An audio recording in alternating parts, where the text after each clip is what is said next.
Bonjour à tous, bienvenue pour une nouvelle vidéo. Aujourd'hui on va parler du déclic pour arrêter le porno. Vous savez, il y a beaucoup de gens sur internet qui partagent leur expérience, qui partagent leur expérience de comment ils ont réussi à arrêter le porno, ou qui partagent en tout cas ce qu'ils font, euh, parce qu'on ne sait pas forcément s'ils ils se sont vraiment libérés du porno sur le long terme.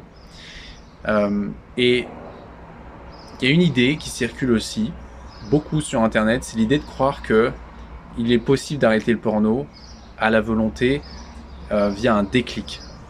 Qu'il est possible de, à un moment donné, être tellement convaincu que la pornographie c'est un problème et d'en avoir tellement souffert que ça y est, c'était la dernière et c'est fini. Et ça c'est un problème. C'est un problème, pourquoi? Parce que tout le monde n'est pas logé à la même enseigne. Il y a beaucoup de gens qui partagent leur expérience de comment ils ont fait pour arrêter le porno, mais qui en réalité, dont on ne sait pas l'expérience passée. Et dont on ne sait pas aussi l'expérience future. On va le voir juste après. Déjà, premièrement, ce qui est dangereux, c'est pour une personne qui a un niveau d'addiction élevé. Si vous n'avez pas vu ma vidéo concernant les niveaux d'addiction, je vous invite à aller regarder dans les précédentes vidéos. Quand on a un niveau d'addiction élevé et qu'on regarde l'expérience de quelqu'un qui a un niveau d'addiction beaucoup plus faible que soi, on peut être amené à croire des choses qui sont biaisées. Parce que oui, pour le coup, pour certaines personnes, il est vrai que certaines personnes ont arrêté le porno à la volonté et grâce à un déclic. C'est-à-dire à un moment donné, ils se sont dit c'est bon, stop, c'est la dernière fois, j'arrête et c'est fini. Il y a des gens qui ont certainement arrêté comme ça.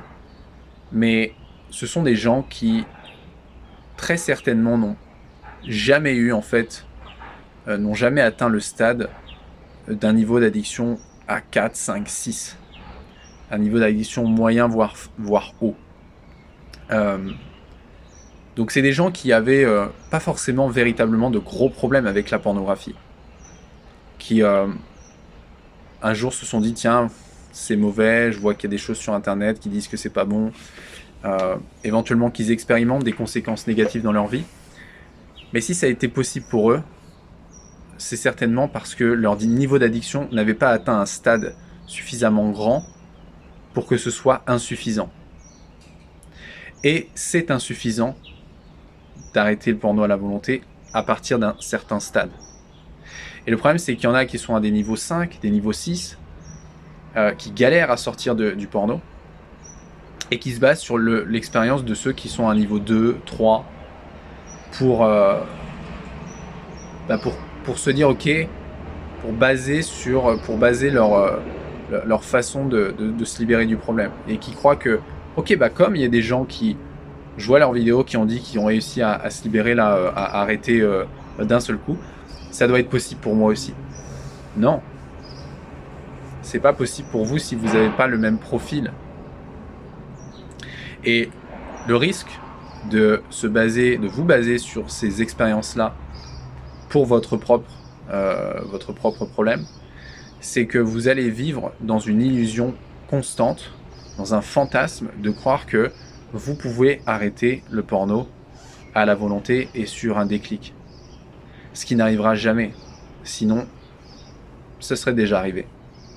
Si ça fait des mois, des années que vous galérez à essayer d'arrêter le porno, mais qu'il n'y a toujours pas eu ce déclic qui est arrivé, ce déclic n'arrivera jamais. Je l'ai attendu, moi.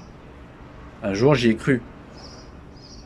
Moi aussi, j'étais dans cet état d'esprit-là. Je pensais que, voilà, à un moment donné, je me rappelle, j'avais fait une rechute il y a des années, et je pensais vraiment que c'était la dernière. Et en fait, c'est justement, dès qu'on commence à penser que c'était la dernière, que c'est le signe qu'on est dans une logique de tout ou rien, qu'on joue à la volonté.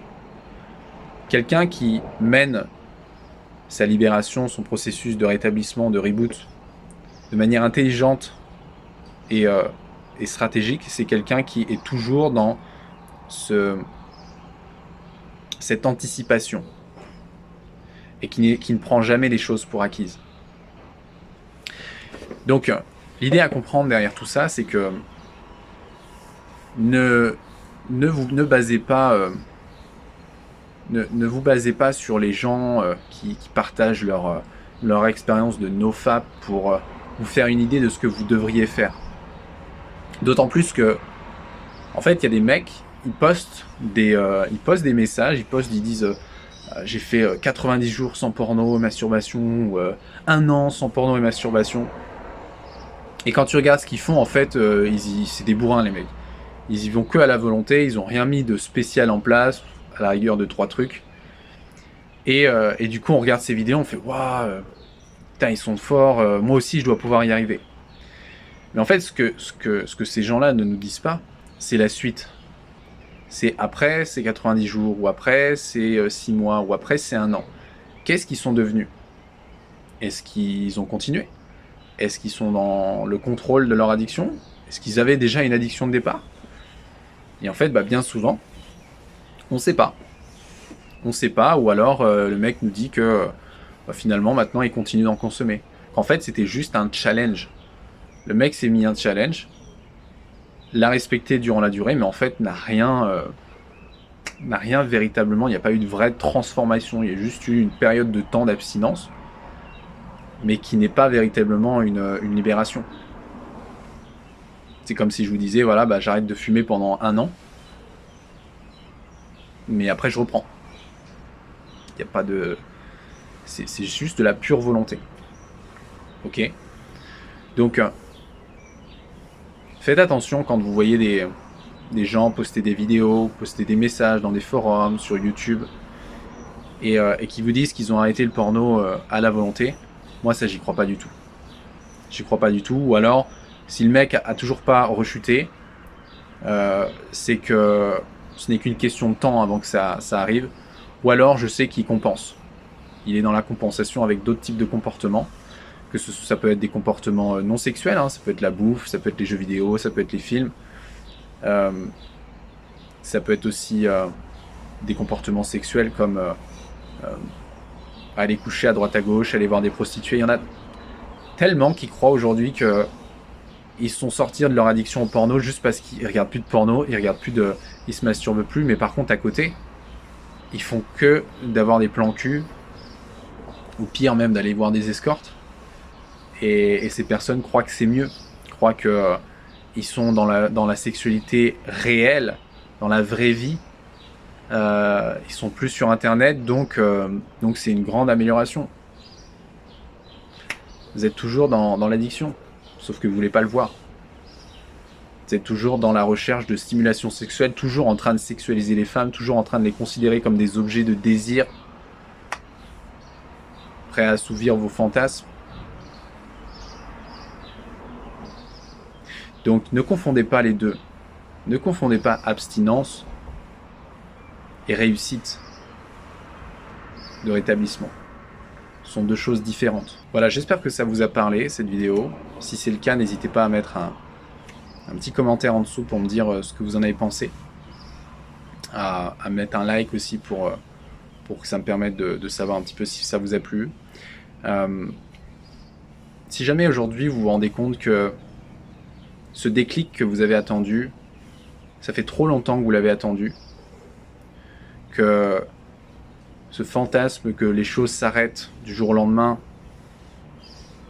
vous arrivez à ne plus y croire aujourd'hui parce que vous savez que ce n'est pas la vérité et que ça va vous demander du travail, que ça va vous demander de changer certaines choses dans votre vie, je vous invite à réserver un appel avec Nicolas qui est coach du programme Goodbye Porno et qui va se faire un plaisir de vous aider à déjà faire un petit peu le point sur votre situation, voir un petit peu où est-ce que vous en êtes. Il y a de grandes chances pour que ce point-là, vous ne l'ayez même pas fait vous-même. Probablement même parce que vous n'avez même pas parlé à qui que ce soit de votre problème. Et je peux vous garantir que rien que déjà cet appel, qui est gratuit, et qui n'engage à rien du tout, ça va vous libérer d'un poids. Ça va vous libérer d'une charge que vous portez sur vos épaules depuis bien trop longtemps. Et qu'on travaille ensemble ou pas, peu importe. L'idée, c'est déjà d'en parler au moins une fois.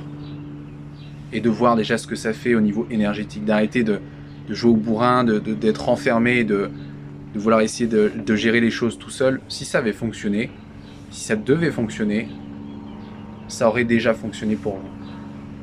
Donc, il est peut-être temps de changer de stratégie pour vous. En tout cas, si c'est important pour vous de vous libérer du porno et de toutes les conséquences que ça a causé pour vous dans votre vie, allez réserver un appel avec Nicolas. Ça dure une quinzaine de minutes, c'est gratuit. Et il fera le point avec vous sur tout ça. Et puis, il vous aidera déjà un petit peu à clarifier vos objectifs, vos difficultés et à voir si on peut vous aider par rapport à tout ça. Allez, je vous souhaite une bonne journée. Prenez soin de vous et à très vite dans une prochaine vidéo. Bye.